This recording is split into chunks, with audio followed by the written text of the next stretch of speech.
আসসালামু আলাইকুম, কেমন আছেন বন্ধুরা? আশা করছি আল্লাহর রহমতে ভালো আছেন। তো আজকে আপনাদের দেখাবো কিভাবে খুব সহজেই বাসায় স্পাগেটি বানিয়ে ফেলতে পারেন। তো এই জন্য আমি চুলায় একটা পাতিল বসিয়ে দিয়েছি, পর্যাপ্ত পানি দিয়ে দিয়েছি। পানিতে স্পাগেটিটা কেটে দিয়ে দিয়েছি সিদ্ধ হওয়ার জন্য। এপাশে আমি আজকে গোস্ত দিয়ে স্পাগেটি বানাবো, এই জন্য গোস্তগুলার হাড় আলাদা করে নিচ্ছি। তারপর গোস্তগুলা হাড়গুলা আলাদা করে নিয়েছি। তো এবার নিয়ে গোস্তগুলাতে দিয়ে দিচ্ছি পরিমাণ মতো জিরা গুঁড়া, ধনিয়া গুঁড়া, হলুদ গুঁড়া, লাল মরিচ গুঁড়া, স্বাদ মতো লবণ। তো সব দিয়ে ভালো করে মেখে নিচ্ছি। তো এখানে আরেকটা সিক্রেট মশলা ব্যবহার করছি, এটা যদি আপনাদের লাগে তো অবশ্যই আমাকে কমেন্টে জানাবেন, আমি একটা ভিডিও নিয়ে হাজির হব। তো এই পর্যায়ে দিয়ে দিচ্ছি একটু টক দই। তো আবারও এগুলো ভালো করে মেখে নেব। তো এই পাশে আমি কেটে নিচ্ছি পেঁয়াজ, নিয়ে নিচ্ছি পেঁয়াজ পাতা, তারপর নিয়ে নিচ্ছি কাঁচামরিচ, টমেটো, শসা, তারপর নিয়ে নিচ্ছি মটরশুঁটি। সবগুলো অবশ্যই লম্বালম্বিভাবে কাটতে হবে, তাহলে দেখতে অনেকটা সুন্দর লাগবে। তো আমি চুলায় একটা ফ্রাই প্যান বসিয়ে দিয়েছি, ফ্রাই প্যানে পর্যাপ্ত তেল দিয়ে দিয়েছি। তেল গরম হয়ে এলে জিরে গুঁড়া দিয়ে দিচ্ছি। তো এখানে আমি ম্যারিনেট করে রাখা গোস্তগুলা সিদ্ধ হওয়া পর্যন্ত ভেজে নেব। তো একটু নেড়ে ছেড়ে সিদ্ধ করে নিয়েছি, দেখতে পাচ্ছেন সিদ্ধ হয়ে গেছে।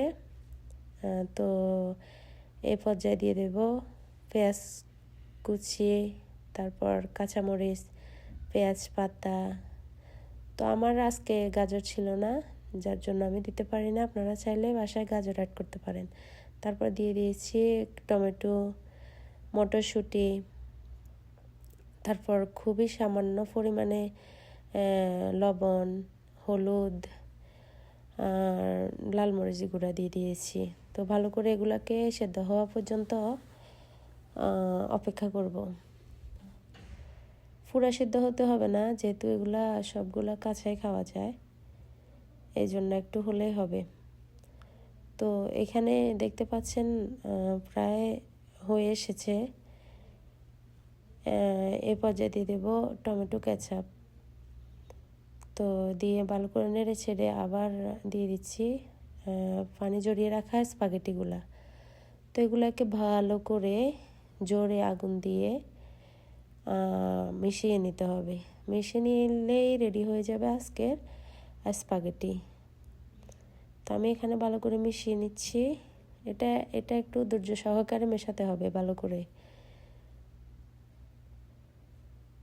তো এবার আমার মেশানো প্রায় হয়ে আসছে।